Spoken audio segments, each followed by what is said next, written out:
Stop using the Aerospray RG in Splatoon 3 right now.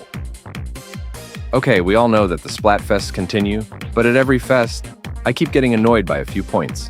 First of all is the fact that all players, good or bad, get mixed up when you play solo. And with that, we go straight to point 2, and that is that a lot of players, and often the beginners, use the Aerospray RG, which turns out very badly, as you can see right here. I totally hate the game as soon as I see an Aerospray RG in my team. But don't feel bad, because this doesn't apply to everyone who owns the Aerospray. There are really some good players who can handle it, but that's only a small part. Yes, I really have against most players who use that thing, and maybe even against you. Before we dive into the Aerospray RG, don't forget to like and subscribe to my channel if you haven't yet. Let's go! Okay, let's teach you a little lesson on how to handle a shooter if you don't already know. Shooters are guns that fire small ink drops in rapid succession. Most shooters will fire continuously if the player holds the ZR button, but there's also a nozzle nose that requires the player to repeatedly press the ZR button instead of holding it down.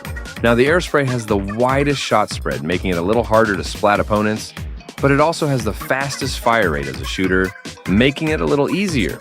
And with that, let's move over to the point where it all goes wrong. So I'm going to talk about all ranked modes, Splatfest Turf War, and Tricolor Turf War. Of course, not the usual Turf War, because there you can just do whatever you want, or maybe even better. Practice! Alright, let's start at the Splatfest modes. So you might think, hey, isn't the Splatfest modes not just the same as Turf War? True, but on the regular Turf War, you just play for yourself, while Splatfests are meant for who is the best, and on Splatfest battles, you should be prepared for getting a special X battle. In case you're not having one, you can still practice before you will actually get one, and that's why you shouldn't mess all the other battles. But that is for overall. Now let's talk about the Aerospray RG. So what the Aerospray RG has to do is actually just the same as all other shooters, inking the ground and splatting the opponents. Where it goes wrong with the Aerospray RG is that people go excessively to very small areas where there is no inking yet and look down while the opponents just walk past or splat you while you're not focused on them. You can clearly see this in the results that they have been splatted multiple times or very often, and hardly or not at all an opponent has been splatted. This is because they are focused on charging the Booyah Bomb very quickly, and believe it or not, but also using the Booyah Bomb just goes wrong. They want to have the Booyah Bomb charged as quickly as possible. Very occasionally, some also have the abilities for faster use, but that is not the case for everyone.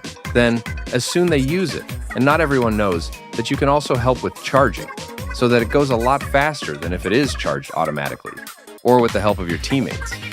And then as soon as it is charged, they just throw the bomb somewhere random, as if random throwing has any use. Of course not! You have to charge the bomb as fast as possible, so that you aren't visible in the air for too long, for the opponents to see you, and then throw the bomb to a place where opponents are, and also have a hard time getting away from the place. And that way you and your teammates can stay alive easier, and the opponents are in the danger zone. Alright. That's it for Splatfests, but that wasn't it for this video yet. Yup, we continue talking about this Aerospray, because we didn't talk about ranked modes yet. Ranked modes! Part of Anarchy battles and X battles, where you'll have to beat the opponents and get the most points, or even better, to KO them, starting off with Splat Zone, where you have ink and hold the zone until the timer is at 0. What I've seen with people using the Aerospray RG is that they are probably confused of what exactly is the goal between Turf War and Splat Zones, because some of them are focused on inking the whole map instead of only inking the zone, and again, focusing on getting the Booyah Bomb as fast as possible. Another thing about the Booyah Bomb on this mode is when using the Booyah Bomb, you should throw it on the zone to get the opponents splatted or away from there in case they are on the zone. But when your team got the zone, you shouldn't throw it on the zone, but on where the opponents are.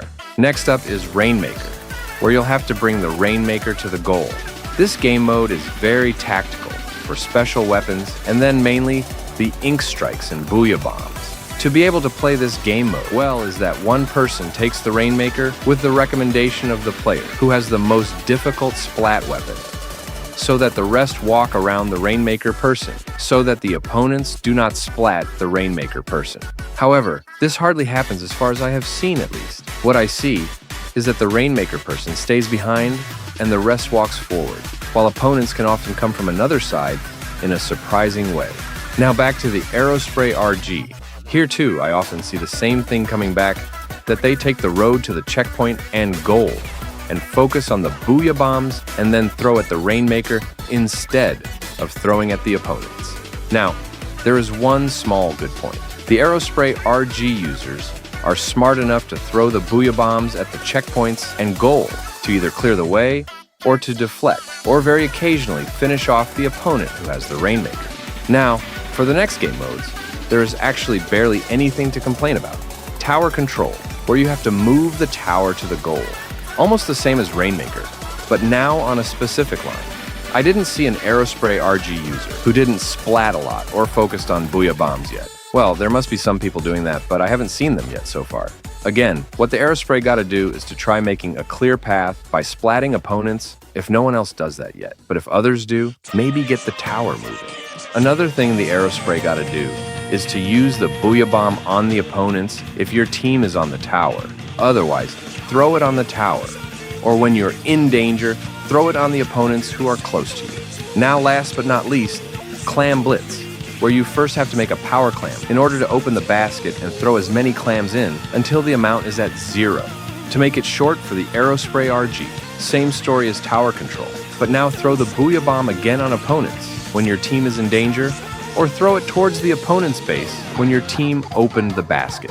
Now to finish of this video, I tried using the Aerospray RG in some modes. To summarize this video real quick, don't use the Aerospray to get as many booyah bombs as possible. Just focus on splatting people instead of you being splatted too many times. Focus on where the opponents are and where you think they're going while using the booyah bomb. And don't waste time on holding the booyah bomb all the way till your special meter is low again. To clarify, I am not an Aerospray RG main, but as you can see here, when you're using it the right way, as I all said in this video, you can clearly win the match and get the top place on your team's result. I hope you all now know how to use the Aerospray RG the correct way. In case you don't, I'd rather you stop using it and use a different weapon. Okay, see you all next time. Hey, thank you so much for watching till the end. If you enjoyed it, please like and subscribe if you haven't yet and turn on notifications for more videos.